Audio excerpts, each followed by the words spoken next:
Wirawan Giri Putra, seorang pejuang Dhamma yang genap berusia 78 tahun di tahun 2026 ini. Berdomisili di Kota Medan dengan sapaan akrab Giri Putra atau Pak Giri. Boleh dikatakan, ia adalah salah satu contoh nyata di antara sedikit orang yang sukses mengabdi pada agama Buddha, namun juga sekaligus sukses dalam karir pekerjaannya.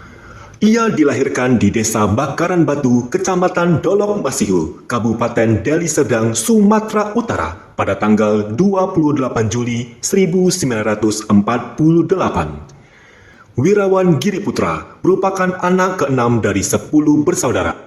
Oleh seorang ayah yang datang dari negara Cina dan berprofesi sebagai tukang kayu bangunan. Sedangkan sang ibu lebih sering melakukan pekerjaan bertani di sawah milik keluarga mereka. Wirawan Giri Putra mengisahkan, ibundanya pernah bercerita bahwa menjelang ia lahir sedang terjadi agresi pendudukan Jepang di Indonesia, sehingga ketika kabar itu datang dengan kentongan, semua penduduk melarikan diri bersembunyi di hutan belakang rumah. Keluarga mereka sangat miskin saat itu, dan ketika Wirawan Giri Putra lahir, oleh ayahnya, ia hendak ditukarkan dengan beras kepada tetangga sebelah, tapi untung saja ibunya tidak mengizinkan hal itu terjadi. Masa kecil Wirawan Giri Putra dilaluinya dengan tinggal di rumah beratapkan ilalang yang sangat sederhana. Makanan yang tersedia bagi anak seusianya tidak begitu banyak pilihan. Ia dan saudara-saudarinya lebih sering makan nasi campur ubi rambat, kadang-kadang campur jagung, daripada makan daging ataupun sayur bergizi lainnya. Saat ia kecil, berhadapan dengan binatang liar seperti babi hutan, kera, dan ular merupakan kesehariannya. Hidup di desa terpencil tanpa dokter dan klinik memaksa Wirawan Giri Putra dan keluarganya perlu mengenal apotek hidup untuk segala penyakit dengan racikan coba-coba. Untuk berangkat ke sekolah, setiap pagi ia perlu berjalan ataupun bersepeda puluhan kilometer hingga sampai ke kota tebing tinggi bersama abang sulungnya yang kebetulan juga akan berangkat kerja setiap pagi jam 5. Seperti kebanyakan anak dari keluarga miskin kala itu, sejak kecil Wirawan Giri Putra sudah harus bisa menghasilkan uang, mulai dari menjual hasil ladang seperti kangkung dan genjer, maupun bekerja menanam padi untuk dijual hasilnya. Ia mengisahkan, walaupun miskin, menurutnya masa kanak-kanak adalah masa paling menyenangkan karena bisa bermain sepuasnya. Secara akademik, prestasi Wirawan Giri Putra bisa dikatakan sangat baik. Ia selalu menempati juara 1 atau 2 di kelas setiap tahunnya. Tidak hanya soal akademik, dalam bidang olahraga pun ia cukup terampil. Misalnya, pernah mewakili sekolah untuk mengikuti kompetisi tenis meja dan sepak bola antar sekolah di daerah lain. Wirawan Giri Putra pun dikenal sebagai teman yang hangat dan baik kepada kawan-kawan sekolahnya. Tak ayal, hingga beberapa tahun lalu pun, teman-teman sekolah yang saat ini sudah sama-sama sepuh masih sering berkumpul, reuni pada berbagai kesempatan. Walaupun semakin tahun semakin sedikit yang hadir karena sudah dipanggil ke alam lain. Guna mendukung kiprah abangnya yang mulai bersinar di bidang bangunan atau konstruksi, untuk keperluan hitung-hitungan dan keilmuan, Wirawan Giri Putra pun memutuskan masuk ke sekolah STM Teknik. Wirawan Giri Putra berkisah, di masa bersekolah di STM ini pula lah, masa di mana ayahnya jatuh sakit cukup parah dan harus dirawat di rumah sakit yang cukup jauh di kota Kisaran. Dan karena keterbatasan jarak dan akses, selama ayahnya sakit, keluarga mereka cukup jarang berkunjung. Wirawan Giri Putra sendiri ingat ia pun hanya bersekali-sekali membesuk sambil membawa makanan kesukaan ayah dan membayar biaya rumah sakit. Sebuah memori yang sangat berbekas, penuh kesedihan saat membayangkan perasaan ayahnya saat itu. Walaupun sang ayah terbaring di rumah sakit, Wirawan Giri Putra tetap bertekad menyelesaikan pendidikannya dengan baik. Hingga saat lulus dari STM, ia begitu bersemangat untuk melanjutkan ke perguruan tinggi teknik, yang mana pada saat itu masih sedikit sekali orang yang memiliki gelar sarjana. Semangat tinggi dan upaya mencari cara berkuliah kesana kemari tidak berbuah manis. karena kondisi yang mau tak mau memaksanya untuk membantu sang abang menghitung biaya dan membuat tender proyek. Sebagai anak desa yang lugu, Wirawan Giri Putra memulai lembaran kehidupannya di kota Medan dengan tinggal dan membantu tugas harian di Wihara Borobudur yang ramai dikunjungi oleh ibu-ibu. Saat itu, ada kalanya beberapa ibu hendak mencoba menjodohkan putri mereka kepada Wirawan Giri Putra yang mungkin dianggap mempunyai perangai yang baik dan alim. Hingga akhirnya hatinya tertuju pada seorang gadis cantik yang mandiri dan kelak menjadi istri yang menemaninya hingga saat ini. Seiring semakin seriusnya hubungan, mereka bersepakat untuk patungan membeli rumah petak kecil di Jalan Hindu. Dan mereka pun akhirnya menikah pada tanggal 22 Juli 1977 di Wihara Borobudur, yang mana pemberkatan pernikahan mereka langsung dilakukan oleh Yang Mulia Bante Asin Jinaragita Mahatera.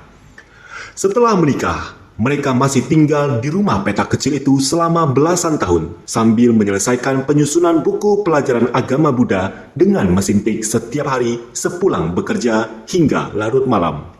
Yang mana buku pelajaran agama Buddha yang dibuat oleh Bapak Wirawan Giri Putra inilah yang menjadi buku panduan utama untuk pelajaran agama Buddha yang dipakai oleh murid-murid sekolah kala itu selama bertahun-tahun lamanya. Setelah 6 tahun menikah, putra tunggal mereka pun lahir pada tahun 1983 dengan nama Raffi yang artinya matahari.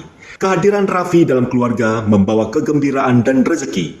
Setelah beberapa tahun tinggal di rumah petak kecil, akhirnya keluarga Wirawan Giri Putra berhasil membeli rumah baru yang lebih layak berkat hasil menabung sedikit demi sedikit berupa emas batangan.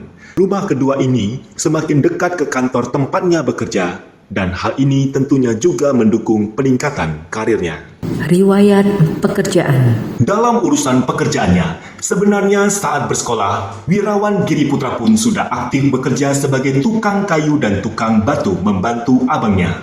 Namun, seiring meredupnya sinar karir sang abang, memaksa Wirawan Giri Putra untuk mulai kerja borongan dalam reparasi lantai bangunan di kebun PT London Sumatera Indonesia Tanjung Merawa, yang kelak mempertemukannya dengan kepala kontraktor bernama Bapak So Cintong, seorang warga Kota Tebing Tinggi. Dari pertemuan itu, Wirawan Giri Putra pun direkrut olehnya menjadi kepala tukang. Selang beberapa waktu, setelah tidak lagi bekerja dengan Bapak So Cintong, Wirawan Giri Putra pun mencoba melamar pekerjaan dengan mengirim surat secara langsung ke PT Harrison and Crossfield Limited, induk perusahaan dari PT London Sumatera Indonesia yang sudah familiar baginya. Setelah diinterview dan dites, terhitung tanggal 1 Desember 1970, ia pun resmi menjadi karyawan Harrison and Crossfield Limited sebagai draftman dengan gaji Rp12.000 per bulan. Beberapa tahun kemudian, karena merasa jenuh, pekerjaan sedikit, gaji juga tidak kunjung naik, Wirawan Giri Putra mencoba melamar kerja di perusahaan lainnya, yakni di PT Admindo, dan diterima dengan gaji awal Rp35.000 per bulan. Namun, lagi-lagi karirnya di PT Admindo juga hanya berjalan beberapa bulan saja dan diterima kembali di PT London Sumatera Indonesia untuk mengisi posisi yang berbeda dari sebelumnya. Pada masa itu, karena perlu memastikan pemenuhan prosedur perusahaan terhadap peraturan pemerintah tentang gaji, PT London Sumatera perlu menyesuaikan pengangkatan terpaksa kepada beberapa karyawan non-staff untuk menjadi status staff di perusahaan. Dan Wirawan Giri Putra adalah salah satunya. Pada 8 Januari 1998, ia mendapat penugasan mutasi kerja ke Palembang sebagai Kepala Kantor Cabang Sumsel. Saat ia bertugas, beberapa tantangan berat terjadi. Namun, berkat kepiawaian dan bantuan beberapa pihak, tantangan tersebut dapat diselesaikan olehnya dengan baik. Sampai akhirnya pada tahun 2000, kondisi keuangan perusahaan menurun dan akibatnya terjadilah kesepakatan dengan Lazard Asia Investment sebagai investor baru sehingga keuangan perusahaan berangsur kembali lancar. Walaupun akhirnya kerjasama tersebut juga terhitung tidak berlangsung lama. Tahun 2001 merupakan tahun cemerlang bagi Wirawan Giri Putra dalam karirnya. Ia ditetapkan menjadi Deputy Director membidangi Human Resource dan General Service. Apalagi saat itu, dengan posisi barunya, ia dapat kembali bekerja di kota Medan yang sekaligus dapat menikmati pekerjaan ladang dan pengabdian sosial. Usia pensiun kemudian tiba di bulan Juli tahun 2003. Namun, atas saran pimpinan perusahaan saat itu, ia kembali dikontrak 3 tahun dan akhirnya pada RUPS tahun 2004, Wirawan Giri Putra resmi menjadi direktur dengan sebutan Managing Director Human Resource and General Service yang membidangi sumber daya manusia, bagian umum, dan pembelian sebagai akhir puncak karirnya. Sampai akhirnya, ia masih dipercaya memimpin divisi dana pensiun Lonsum yang segera akan dibentuk kala itu di tahun 2006. Setelah resmi nonaktif dari PT London Sumatera, Wirawan Giri Putra mendapat begitu banyak tawaran pekerjaan baru, misalnya dari sebuah perusahaan perkebunan maupun dari perusahaan industri etanol. Wirawan Giri Putra merasa sungguh bersyukur atas rezeki yang melimpah, di mana banyak pensiunan membutuhkan kerja tetapi sulit diperoleh, namun ia malah mendapat banyak tawaran. Walaupun sudah sempat pensiun dan istirahat selama 1,5 tahun, Wirawan Giri Putra yang di darahnya sudah mengalir darah perjuangan dan selalu berkarya tidak dapat menolak saat datang penawaran yang untuk membenahi perusahaan keluarga menjadi perusahaan profesional yang bergerak di bidang perkebunan karet dan kelapa sawit, yakni PT Pinago Utama yang dimiliki oleh beberapa mantan muridnya di sekolah menengah atas. Saat itu, ia mengajukan gaji dan fasilitas seperti yang terakhir diterimanya di PT London Sumatera, di mana dalam bayangannya pasti ditolak. Namun di luar dugaan, perusahaan ini setuju memenuhinya. Maka pada tahun 2008 di bulan Januari, Wirawan Giri Putra kembali mulai aktif bekerja di PT Pinago Utama sebagai Wakil Direktur Utama. Setelah bertugas setahun, ia merasa hasilnya kurang maksimal untuk perusahaan, sehingga ia mengajukan pengakhiran tugas pada akhir Februari 2009.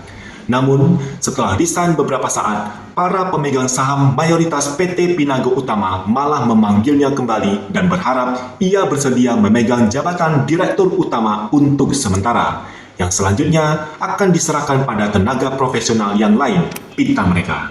Sesaat setelah berhenti secara resmi dari PT Pinago Utama, mulai tahun 2010 tanggal 23 Maret, Wirawan Giri Putra dalam waktu singkat sudah mulai kembali bekerja di perusahaan barunya, yakni di PT First Borneo Plantation sebagai COO dengan fasilitas cukup mewah di Jakarta untuk menutup akhir karir profesionalnya.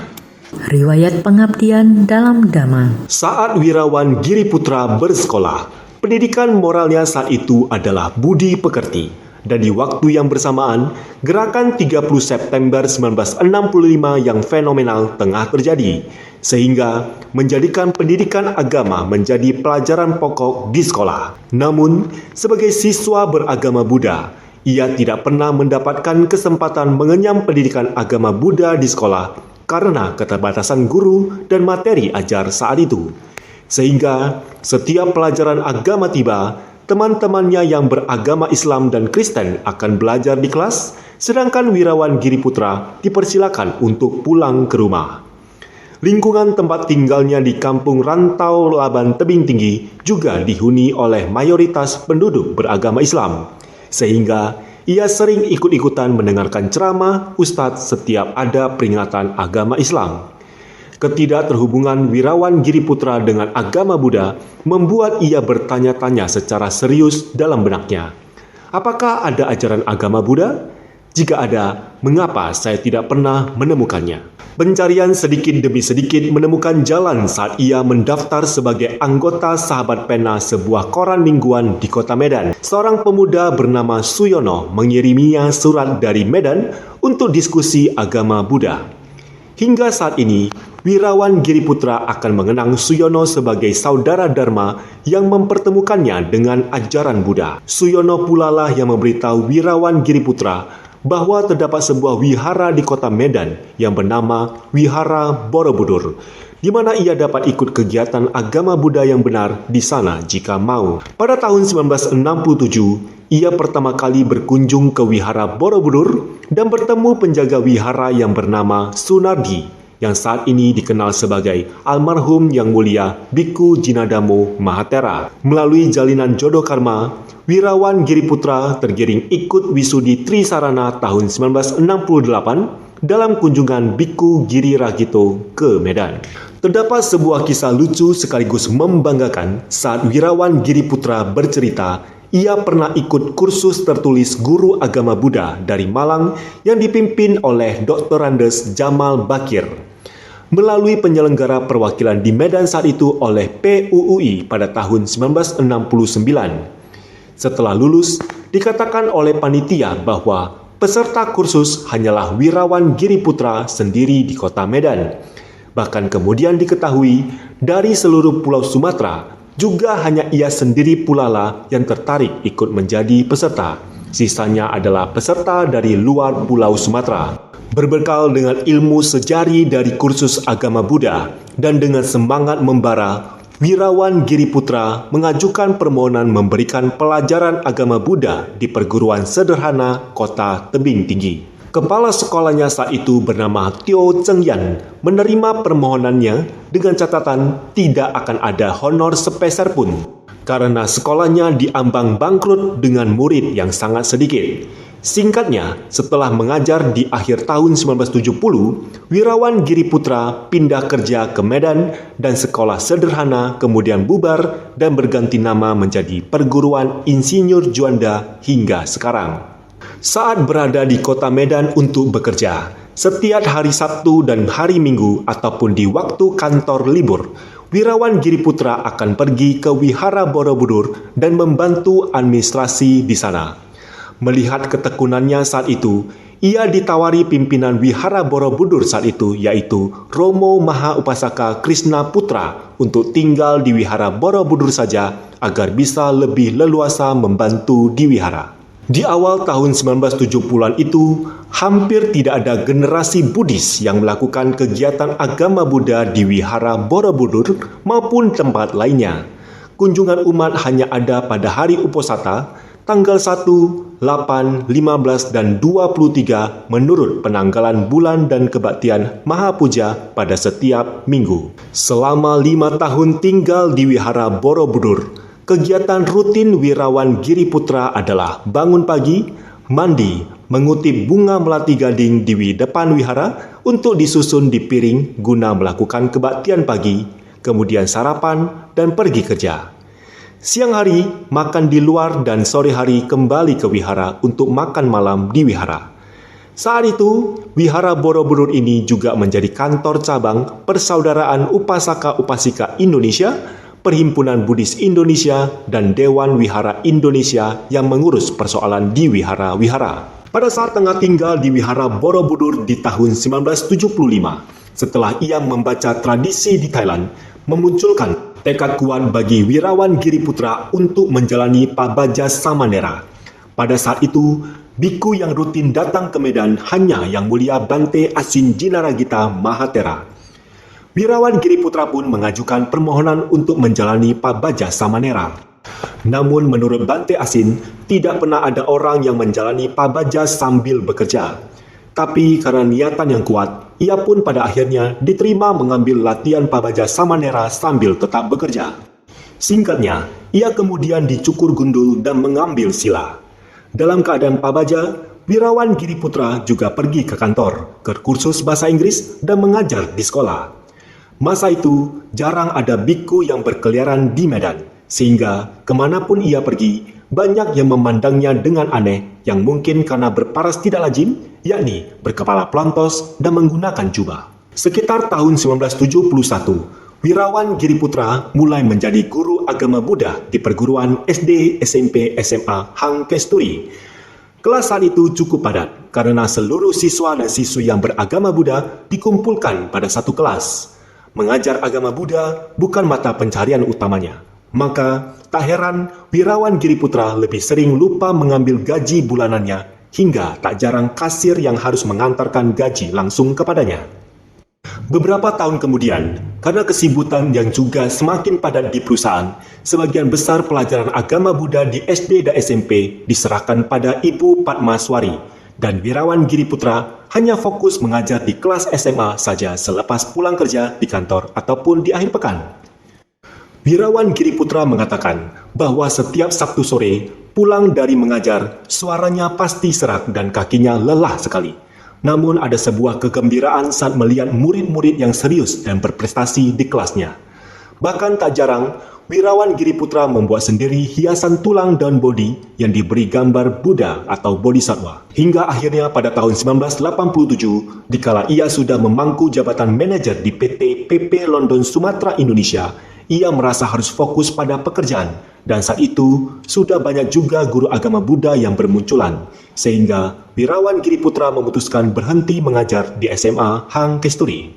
Wirawan Giri Putra bercerita, di awal pengabdiannya sebagai guru agama Buddha, pelajaran disusun sesuka hati menurut judul pokok-pokok dasar agama Buddha, baik dikutip dari buku-buku Dharma yang sudah ada, maupun materi kursus pendidikan guru agama Buddha yang pernah ia ikuti. Materi untuk SMA tentu saja dibuat lebih mendalam dibandingkan dengan materi SMP dan SD. Pada saat itu, selain perguruan Hang Kesturi, masih ada 2 sekolah di Medan yang telah ada pendidikan agama Buddha, yaitu perguruan Bodhi dan perguruan Jana Prabha. Kemudian menyusul perguruan Budi Utomo, perguruan Husni Tamrin, perguruan Tribukit dan menjalar ke sekolah-sekolah lain, termasuk keluar kota setelah pemerintah menetapkan kurikulum pendidikan agama Buddha pada tahun 1975. Dengan adanya kewajiban memberikan pelajaran agama Buddha sesuai kurikulum 1975, terutama bagi sekolah-sekolah yang muridnya mayoritas beragama Buddha, maka sekolah-sekolah kewalahan mencari guru agama Buddha. Banyak pimpinan sekolah menjadi serba salah dan berusaha mencari sumber pengetahuan apapun, di antaranya datang ke Wihara Borobudur, menemui Wirawan Giri Putra untuk minta petunjuk, buku ajar serta catatan agama Buddha. Seiring dengan kebutuhan tersebut, didukung oleh Romo Maha Upasaka Krishna Putra yang menjadi ketua Muabi pada saat itu, dibantu oleh tokoh pendidikan lainnya, mereka menyelenggarakan kursus pendidikan guru agama Buddha berkali-kali. Dan karena tidak adanya buku pegangan guru untuk pelajaran agama Buddha yang memadai, Wirawan Giri Putra pun mulai menulis. Penulisan buku disusun berminggu-minggu, berbulan-bulan, dan bertahun-tahun untuk terus disempurnakan dan direvisi sesuai dengan perubahan kurikulum. Buku SD yang disusunnya diberi nama Buddha Wacana, buku SMP diberi nama Dharma Cakra, dan buku SMA diberi nama Dhammawara. Pertama kali diterbitkan, buku SD, SMP, dan SMA berbentuk stensilan, dari mulai menyusun, mengetik, mencetak, sampai menjualnya diurus sendiri oleh Wirawan Giri Putra. Keuntungan yang diperoleh lebih banyak digunakan untuk kegiatan organisasi, misalnya kegiatan mencetak buku Parita, buku Wihara Gita, buku Saku Dharma, menyumbang kegiatan sosial, dan pembangunan wihara lain.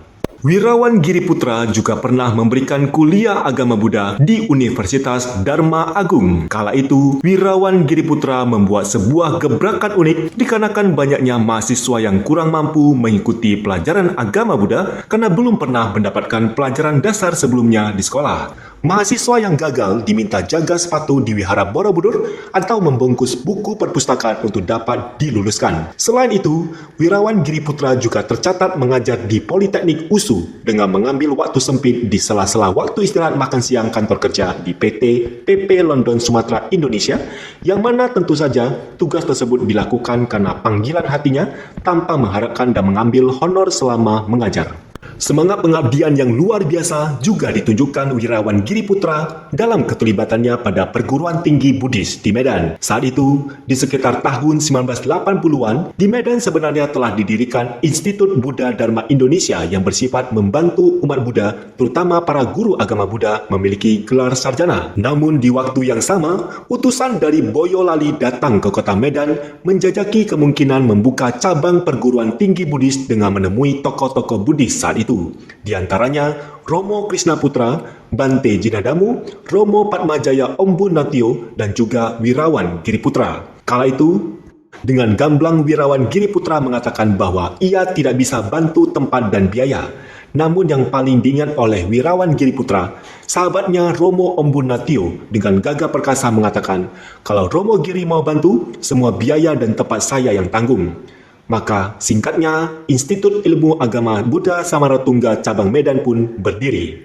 Selang beberapa lama, Wirawan Giri Putra harus meninggalkan Semaratungga Medan karena mendapat penugasan dari perusahaan tempat kerjanya untuk pindah ke kota Palembang. Namun pada Juli 2001, ketika ia kembali bertugas di Medan, Wirawan Giri Putra diminta kembali untuk menjadi Ketua Yayasan Bodhidharma Indonesia yang mengelola Sekolah Tinggi Agama Buddha Bodhidharma, yang merupakan penyatuan dari Institut Buddha Dharma Indonesia dan Institut Ilmu Agama Buddha Semaratungga sebelumnya. Berjalannya waktu, pengelolaan keuangan STAB Bodhidharma sempat terseok-seok karena kekurangan mahasiswa. Untunglah, atas inisiatif rektornya kala itu, Romo Dr. Andes Hakirman MA, terjadilah lobi-lobi dengan Sangga Agung Indonesia dan pada tahun 2008, STAB Bodhidharma diambil alih dan dikelola secara resmi oleh Sangga Agung Indonesia. Pengabdian tak kenal lelah seorang Wirawan Giri Putra bukan hanya di bidang pendidikan, namun lakon sebagai aktivis juga dilaksanakannya. Katakan saja pengabdian beliau di Majelis Budayana Indonesia yang juga merupakan organisasi majelis besutan guru pembimbingnya saat Pabaja Samanera, Biksu Asin Jinaragita. Wirawan Giri Putra mengatakan ketertarikannya pada Budayana adalah karena kondisi saat itu. Saat pertama kalinya ia ke Wihara Borobudur pada tahun 1967, hanya ada satu perkumpulan sangga dan juga satu perkumpulan pembantu sangga PUUI yang kemudian hari berubah nama menjadi MBI. Selama menjadi seorang aktivis, banyak sekali jabatan silih berganti yang diembannya dan tugas yang tiada henti juga dilahapnya. Salah satu yang paling anyar tentu saja banyak orang yang tidak lupa betapa besar perhatian dan kontribusinya di awal tahap pembangunan atau pendirian Wihara Mahasampati Medan yang hingga hari ini patut kita syukuri sebagai salah satu wihara Buddhis yang aktif dalam pengajaran Dharma. Selain itu, kiprah Wirawan Giri Putra di Indonesia Tripitaka Center atau ITC yang menjadi lembaga penerjemah kitab suci Tripitaka berbahasa Indonesia yang masih aktif hingga hari ini. Selain sebagai penggagas atau founder ITC bersama dengan Mendiang Bante Jinadamu Mahatera, Pak Giri juga tetap aktif membina pengurus ITC selama lebih dari 20 tahun. Hingga pada tahun 2025, Wirawan Giri Putra dan segenap pengurus menginisiasi agar ITC bergabung dengan Yayasan Prasada Jinadamu Mahatera, yang mana langkah ini dianggap tepat karena ITC cukup erat kaitannya dengan Bante Jinadamu. Seluruh peran aktivis itu tentu saja dilaksanakan oleh Wirawan Giri Putra dengan senang dan rasa syukur. Wirawan Giri Putra mengisahkan, di zaman aktif pengabdiannya, cukup sedikit orang yang terpanggil untuk menjadi aktivis, sehingga kadang tanpa rapat ini itu, bagi siapapun yang bersedia akan langsung ditunjuk secara aklamasi sebagai pimpinan atau ketua. Beliau mengatakan kalau melihat kondisi zaman sekarang, sudah ada sistem pengkaderan dan organisasi yang lebih baik, sehingga ia cukup gembira dan berharap semoga perkembangan agama Buddha semakin baik lagi dari waktu ke waktu. Sebagai aktivis, tentu saja Wirawan Giri Putra berteman baik dengan beragam tokoh inspiratif dan menghadapi berbagai persoalan dari umat Buddha, mulai dari yang mudah, sulit, bahkan yang unik dan aneh juga pernah terjadi. Perjalanan hidupnya sebagai aktivis yang lalu lalang daerah juga mengantarkan dirinya bertemu dengan seorang sahabat Dharma bernama Ombun Natio. Bagi Wirawan Giri Putra, Romo Ombun Natio adalah pahlawan Dharma yang terbaik di Sumatera Utara. Tokoh lain yang juga kerap disebut oleh Wirawan Giri Putra adalah Bante Panyasami yang juga merupakan founder dari Dharmasoka Institute. Dikatakan beliaulah salah satu anggota sangga yang kerap mengapresiasi kiprah pengabdian Wirawan Giri Putra. Di usia senja, Pak Giri bersama istri menikmati udara segar, tinggal di ladang dikelilingi pepohonan, memelihara lebah madu, memberi makan burung alam bebas, ikan, dan kura-kura, menanam aneka bunga dan buah, diantaranya duku, matoa, nenas, gakfruit, pisang Papua, dan lain-lain. Dengan berbagai jeripaya sekian tahun, diawali dengan sumbangsi tenaga dan pikiran, kemudian porsi tenaga berkurang dan berganti dengan sumbangsi materi. Wirawan Giri Putra bersyukur dengan berkah yang ia peroleh, baik kesehatan, materi, keluarga bahagia, dan pandangan positif masyarakat terhadapnya. Harapan kita semua tentu mendoakan semoga Bapak Wirawan Giri Putra, seorang maestro Buddhis yang bukan hanya sukses dalam karir pekerjaannya, namun juga brilian dalam pengabdian dharmanya, senantiasa sehat, bahagia, dan mampu merealisasi nibbana pada waktu mendatang. Semoga semua makhluk bahagia. Sadu, sadu, sadu.